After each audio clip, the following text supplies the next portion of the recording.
parties are planned for this week, this weekend, next week, New Year's, a favorite host gift is a reliable bottle of wine. But my friend Amy Tobin with New Riff Distillery is here with a few fun holiday gift twists, including a few things you can do with mulled wine, things you can make yourself, because handmade gifts are always a little bit more from the heart. Hi, Amy. Hi. How you been? Happy holidays. So I think the biggest and easiest to remember tip I want to offer today is don't show up to a party empty-handed. And that doesn't mean you have to be lavish. Right. But you want to have something. So a bottle of wine is so reliable. Absolutely. And it can be opened at the party and makes life easy for the host or hostess. But if you have a little more time, these are really nice ideas that you've brought in. Yeah, so I love this one. This actually, Sheila, is an entire bottle of wine. That is? Yeah, that's what people always say. So you boiled it down?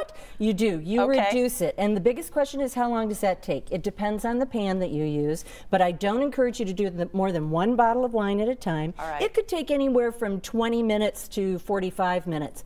Big tip. Toward the end, when it's getting to look like this. Yeah, it's nice and thick. Exactly. Do not walk away, because then it can quickly become just a coating on the bottom of the pan. Oh, no, you don't want that. But you're going to take that and put it with sugar to make what? Salt. Oh, salt. So this is just a good quality sea salt. We're not going crazy or breaking the bank, because we're, of course, flavoring it up. And you stir it until it's really well mixed. Okay. But here's the key. You have to dry it out. Ah. So what I suggest is having a baking sheet with a rim that you line with parchment paper and throw that salt out there and let it sit on your counter for 2 days. Oh, just giving it a shake. You don't cook it or anything? You can do it in your oven on a speed timer for about 170 degrees for 2 to 4 hours. Okay. But make sure it's dry. You can tell I put a lot more in that salt than in that one. Look at the difference of the color. So what do you do with that? First of all, give just a little bit. This is a great, this could be 6 gifts, okay? Really? Because what are you going to do with it? You're not going to use it to cook pasta. It's a finishing salt. Okay. But imagine a steak off the grill. Imagine your avocado toast, deviled eggs. It's a great finisher. Very nice. So you can also take that bottle of wine and mull it. And the nice thing here is you can use a less expensive wine. Oh, okay, good. So we're going to throw in some cinnamon sticks and cloves and star anise. I bet this smells amazing when you're doing it. I'm telling you, keep it going in your house. It smells like the holidays.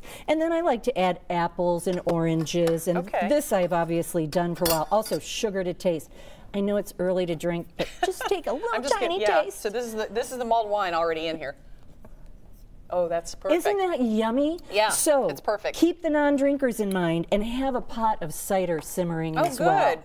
And so I would garnish this. I'd serve it warm. I'd garnish it with a little bit of a cinnamon stick and a little bit of orange. That's just something special just for Christmas time, right? And you also have a cocktail to share with us. I do. So one of the best things at New Riff, we use our Kentucky straight bourbon to make something we call crimson and clover. Oh. And so what it is 2 parts bourbon, wonk, and 1 part simple syrup.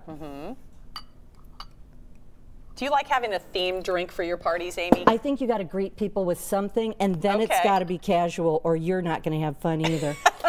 But I mean, greeting them, and when you see how festive this is, you are going to add the finishing touch, which is a float. So you can kind of feel like a mixologist at home. So we're going to shake that up. All right. And we're out of time, so we got to finish it up. I want you to get a ladle full of that wine and put it over the top, and that is our crimson and clover. Very good. We'll put the recipes for all of this. Isn't that pretty? On local12.com. Go see Amy at New Riff. Thank you. Thank you, that was wonderful. Sheila. Merry Christmas. Thanks. Merry Christmas.